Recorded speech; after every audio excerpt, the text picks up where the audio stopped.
Et on reste dans les écoles avec ce document controversé qui sera bientôt publié et distribué dans les établissements. Il s'agit de la nouvelle version du guide Evras, le guide d'éducation à la vie relationnelle, affective et sexuelle, qui est utilisé dans les classes maternelles. Et son contenu interpelle plusieurs pédopsychiatres.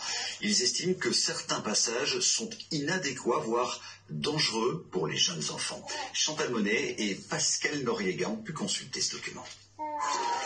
Éduquer les jeunes dès la maternelle à la vie relationnelle, affective et sexuelle, c'est le rôle d'opérateurs labellisés Evras. Leur nouveau guide a été rédigé par l'ASBL OIS et la Fédération laïque des centres de planning familial.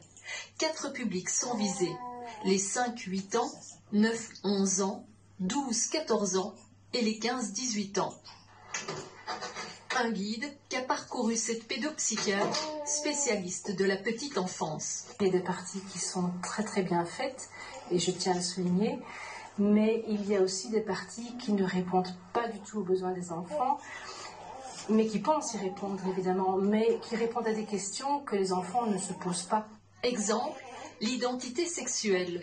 Dès 5 ans, prendre conscience que son identité de genre peut correspondre ou ne pas correspondre à celle assignée à la naissance. Dès 9 ans, âge où se produit la grande partie du développement pour les corps mâles et les corps femelles, la notion de transgenre apparaît.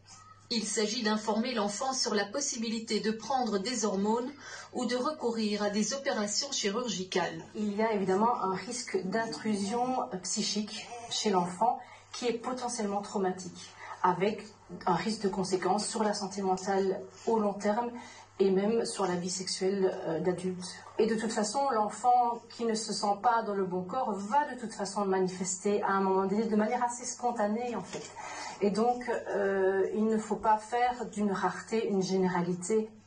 Le guide prévoit aussi de sensibiliser l'enfant dès 9 ans à la liberté de choisir sa ou ses partenaires. Et toujours à 9 ans, reconnaître que les partages de sextos et de photos de nus peuvent être excitants et source de plaisir. Se sentir libre d'en envoyer dans le consentement. Tout à fait inadmissible. Je pense que ça, c'est vraiment quelque chose qui doit être revu et corrigé. Un enfant de 9 à 11 ans ne doit pas faire de sexto. Et s'il en fait un, c'est qu'il y a un problème, il y a quelque chose qui ne tourne pas rond dans sa vie quotidienne et il faut consulter. Plusieurs associations ont leur logo sur ce guide, notamment la Fédération des associations de parents de l'enseignement officiel. C'est un très bon guide. C'est clair que tout le monde ne partage pas cette vision, mais il est grand temps que ces formations prennent en compte les problématiques actuelles. Du côté de l'enseignement catholique, c'est beaucoup plus mitigé. Quelques éléments peuvent poser des questions sur la réelle adéquation entre les contenus et les besoins des enfants en fonction des tranches d'âge. Nous restons ouverts au débat.